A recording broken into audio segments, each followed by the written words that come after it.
Bonjour, bonjour. Mais avant de commencer, j'aimerais bien te poser une question. Est-ce qu'il t'arrive de te sentir que tu es de trop dans ta famille, que tu es un fardeau pour les autres et que c'est mieux que tu t'en vas? Réponds-moi à cette question en commentaire. Reste avec moi jusqu'à la fin car je vais te donner plein de stratégies comment sortir de cet archétype.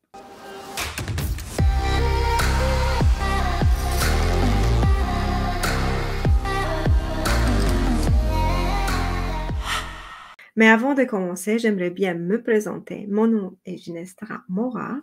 Je suis coach intuitive et j'aide d'innombrables femmes de transformer leur vie par la reprogrammation mentale et émotionnelle. Alors, sans perdre trop le temps, j'aimerais me lancer dans le sujet. Peut-être que ça vous parle, peut-être que non, mais s'il vous plaît, dites-moi en commentaire, est-ce qu'il vous est déjà arrivé de sentir que vous êtes de trop? Peu importe où vous allez, peu importe qu'est-ce que vous faites, vous vous sentez de trop et vous ne savez pas quoi faire. Écrivez-moi en commentaire.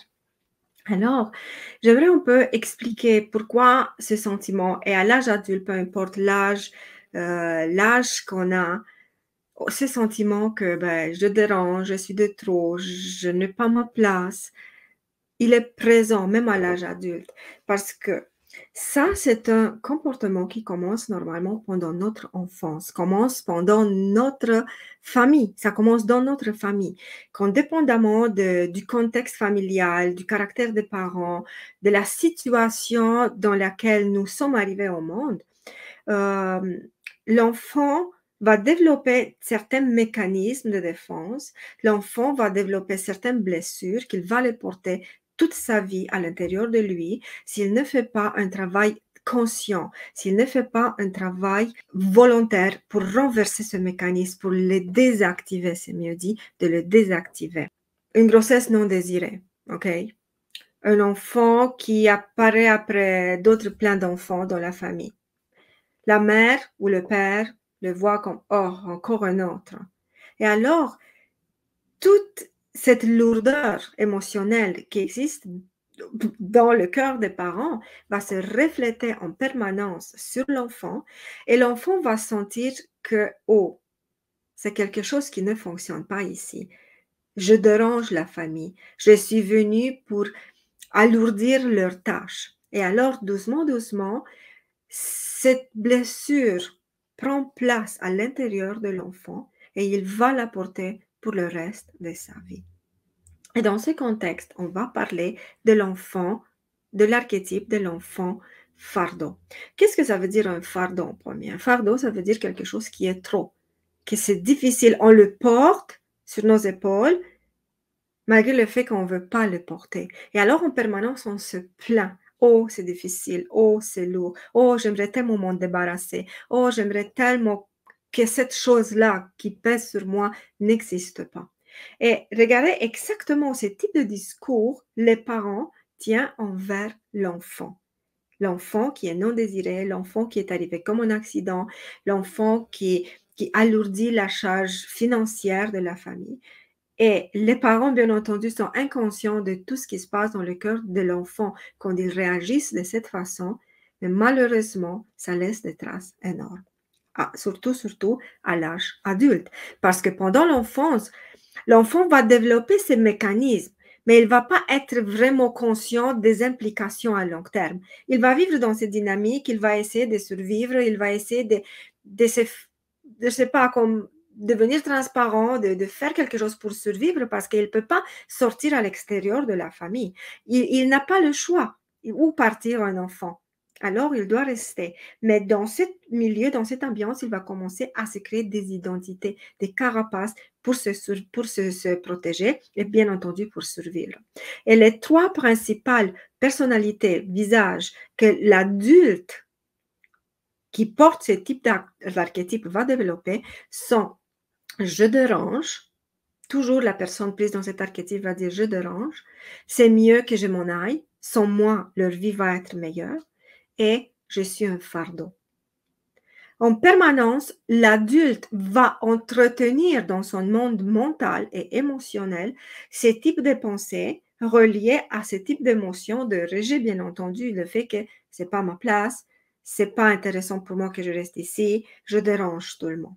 Et quand tu portes ce type de masque, regardez à quel point ça peut aller, ce masque, jusqu'à tomber dans les extrêmes, de longs extrêmes, ou dire, ben, c'est mieux si je meurs, comme ça je veux disparaître, et tout le monde va être en paix. Alors, qu'est-ce qui se passe? À l'âge adulte, quand toi, tu développes cet archétype de l'enfant fardeau, tu vas essayer en permanence, de te faire petit, pour ne pas déranger. Alors, tu vas avoir une petite voix, tu vas avoir une petite place, tu vas jamais oser demander quelque chose à tes parents, ou en grandissant, à tes partenaires ou dans ton emploi ou je sais pas, dans tout ce que tu veux te faire petite pour ne pas déranger parce que même le fait de demander un verre d'eau, ah non, non, non, je ne veux pas déranger. Et c'est en permanence, qu'est-ce que ça a revenu? C'est tu vas t'excuser. Tu vas t'excuser pour tout, absolument pour tout. Ah, je suis désolée, je vous ai dérangé. Ah, désolée, est-ce que vous pouvez m'aider? Ah, désolée, mais je ne voulais pas vous déranger. Ah, non, non, non, ne vous en faites pas. Si vous pouvez reconnaître ce type de comportement, ça vient d'un archétype. Ça vient de mode de fonctionnement. Ça veut dire, en fait, c'est un dysfonctionnement. Et ce type de personne est une personne extrêmement silencieuse. Elle ne fait pas beaucoup de bruit parce qu'elle est toute petite et parce qu'elle ne veut pas déranger. Et ce sont des personnes qui ne parlent, surtout dans chez les femmes avec lesquelles j'ai travaillé, j'ai constaté qu'elles ne parlent pas beaucoup. Elles ne parlent pas beaucoup, sont très, très effacées, toujours, même si toi, tu les invites, viens t'asseoir ici. Ah, dis non, non, non, non, en arrière, quelque part, il y a une place, c'est correct, il n'y a pas de problème pour moi. Donc, d'ici, ça vient une autre caractéristique pour les personnes qui développent cet archétype, c'est l'autosuffisance, le sentiment d'autosuffisance et une extrême autonomie. Ils vont toujours essayer de ne pas déranger les autres. Et dans ce besoin de ne pas déranger les autres, mais c'est sûr qu'ils doivent se débrouiller d'une certaine manière, alors ils vont devenir extrêmement autonomes. Même si cette autonomie, ça va coûter extrêmement cher, même si cette autonomie va être extrêmement douloureuse, parce que derrière cette autonomie, et cette autosuffisance, c'est un énorme sentiment de solitude et de rejet, un profond sentiment de rejet. Personne veut de moi. Ah non, je ne veux pas déranger, c'est mieux que je me débrouille toute seule. C'est mieux que je me débrouille toute seule. Et on grandit avec ce mécanisme, on développe ce mécanisme et la vie amène dans notre vie des personnes qui vont nous mettre dans cette situation et nous faire que consolider notre positionnement et notre besoin de devenir autonome parce qu'on va rencontrer des partenaires qui nous abandonnent ou des des partenaires qui sont absents complètement et alors toi comme femme et comme mère, si tu as des enfants, tu dois te débrouiller, tu dois exister et ces sentiments d'autonomie, autosuffisance mais sacrificiel, comme j'ai pas le choix, il faut que je me débrouille. Non, regardez comme cette autonomie qui normalement doit être vue bien. Ah, c'est une personne autonome, une personne qui se débrouille, une personne qui est capable de bien vivre sa vie, de gérer sa vie. Oui, elle le fait, mais dans une sorte de souffrance qui vient de ce sentiment, je suis un fardeau pour tout le monde, c'est mieux que je ne dérange personne, alors il faut que je me débrouille. Et dans ce sentiment d'autosuffisance, elles vont jamais demander de l'aide. Et quand elles ne demandent de l'aide, elles sont prises dans le sentiment d'autosuffisance. Elles vont vibrer cette souffrance et quand ils vont la reconnaître chez quelqu'un, elles vont réagir tout de suite pour sauter, pour les aider, cette personne qui sont dans la détresse. Et naturellement, ils vont attirer vibrationnel dans leur vie juste des personnes qui vivent la souffrance, qui vivent la détresse. Et tout de suite, l'archétype du sauveur hyper présente. Et alors, les personnes, elles vont s'oublier. Ces types de personnes prises dans l'archétype de l'enfant fardeau, elles s'oublient complètement dans le besoin d'aider les autres. Parce que, n'oubliez pas, l'archétype du sauveur, il a toujours un discours qui dit, moi, je sais à quel point ça fait mal d'être abandonné et d'être oublié et d'être de trop pour les autres. Donc, je ne veux pas faire sentir cette émotion, ce sentiment à ceux qui viennent sur mon chemin. Et de l'autre côté, dit, OK, moi, je vais faire tout ça, mais peut-être, il y a comme une sorte de petite arrière-pensée inconsciente, peut-être que tu vas me voir, peut-être que tu vas m'entendre, peut-être que tu vas me remercier, peut-être que Comme ça, quand toi, tu vas me regarder, tu vas dire, ah, merci, c'est gentil, tu es super gentil. Je veux avoir la confirmation que j'existe. Et deux, je veux avoir la confirmation que je suis importante. Parce que ces types d'enfants qui sont vraiment, qui ont le sentiment que sont le poids de leur famille, leurs besoins émotionnels ne sont jamais satisfaits. Leurs besoins émotionnels n'est jamais satisfaits, alors toute leur vie, ils essaient de le satisfaire d'une manière ou d'une autre. Et quand, dans les relations, encore ils s'oublient, parce qu'ils ne veulent pas déranger, encore ils ne vont pas savoir comment demander pour satisfaire leurs besoins d'amour, surtout des besoins d'amour, besoin d'exister, besoin d'être important, besoin d'être vu, entendu, c'est surtout besoin aussi de, besoin de sécurité. Ce type de personnes ne vont pas savoir comment aller le chercher ou demander de l'autre parce qu'elles ne savent pas demander de l'aide, parce qu'ils sont autosuffisants, parce qu'ils sont super autonomes, parce qu'ils ne veulent pas déranger les autres. Donc, regardez comme c'est toute une sorte de mécanisme, comme une sorte de vaisseau communicant de l'un à l'autre, de l'un à l'autre, mais qui cache derrière une énorme souffrance, qui cache derrière un énorme sentiment de solitude, de détresse, d'abandon, de tout ce que vous voulez. Et c'est sûr que ça active des vibrations extrêmement basses qui amènent dans notre vie, qui amènent dans leur vie des situations et des personnes qui leur montrent en permanence, oui, tu as raison, tu es un fardeau, tu es de trop, tu n'as pas ta place. Et alors ne fait que consolider ce sentiment que, ou aussi les croyances limitantes qui viennent avec, oui, je suis un fardeau, et si je veux mourir demain, tout le monde va être soulagé. Okay? Donc, regardez à quel point ce sont des mécanismes toxiques, sont des fonctionnements profondes qui altèrent, qui affectent tout le comportement de l'adulte dans toutes les sphères de sa vie, relationnelle, émotionnelle, plan de travail, même point maternité ou paternité, ça dépend si c'est une femme ou c'est un homme. Par la suite, une autre caractéristique extrêmement importante pour ces personnes, c'est le manque de confiance. En premier, elles ne se font jamais confiance. Elles ont toujours besoin de ce regard de l'autre qui dit oui, tu es importante, oui, tu existes, oui, c'est bien, qu'est-ce que tu fais, oui, c'est pas bien, qu'est-ce que tu fais. Et ils ont besoin de s'appuyer sur une opinion des autres parce que toutes seules, ils ne peuvent pas avoir une opinion sur eux-mêmes. Et c'est pour ça que quand le regard de l'autre de l'extérieur, il est blessant, il est négatif, il est critique, ce type de personne se replie sur soi dans un énorme sentiment de souffrance et de solitude. Et je vous dis pour les personnes prises dans l'archétype de l'enfant fardeau, la solitude, c'est une fuite salvatrice. Parce qu'ils ont tellement le sentiment qu'ils dérangent tout le monde et ils ont tellement le sentiment de ne pas avoir leur place nulle part qu'ils disent, moi dans la solitude, je suis le maître de ma solitude. Je ne dérange personne dans ma solitude. Et alors, je ne veux pas avoir ce sentiment d'être rejeté, d'être abandonné, d'être exclu de partout. Et la solitude, elle se construit une sorte de forteresse de solitude et c'est extrêmement difficile de les faire sortir de là. Mais c'est une solitude souffrante, ce n'est pas une solitude comme les moines bouddhistes qui adorent leur solitude, qui se retrouvent, qui entrent en contact avec leur âme pendant cette solitude, mais c'est une solitude fuite qui fait mal, souffrante. Et derrière tout ça se cache aussi un énorme besoin de socialisation, parce que les humains sont des êtres sociaux, ils ont besoin de communiquer avec les autres.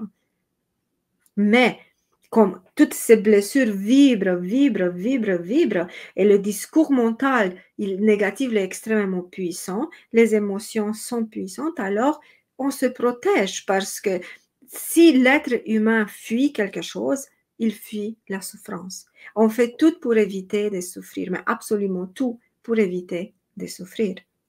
Inclusivement, c'est construire une forteresse de solitude et s'enfermer à toujours là-bas, rester seul à l'éternité.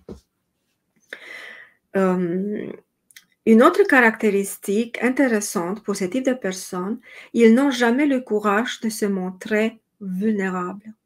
Ils n'ont jamais le courage de montrer qui ils sont réellement et de parler ouvertement de leurs blessures, de parler ouvertement de leur détresse, de leurs souffrances et surtout, sont complètement incapables de parler de leurs besoins. de les exprimer dans le sens de demander de l'aide à l'autre pour les aider à satisfaire leurs besoins. Ils sont incapables. Et c'est pour ça qu'elle affiche une sorte de masque. Je suis forte, je me débrouille. Ah non, non, non, non, ne te dérange pas, ne t'inquiète pas. Je me débrouille très bien, même si en arrière-pensée, c'est comme, oh my God, comment je vais me débrouiller? J'ai aucune idée comment je vais faire. Mais verbalement et dans le comportement, va sortir toujours ce masque. Non, non, il n'y a pas de problème, je maîtrise la situation. Et en arrière, c'est ce énorme manque de confiance et ces craintes et ces peurs. Comment je veux m'en sortir de cette situation?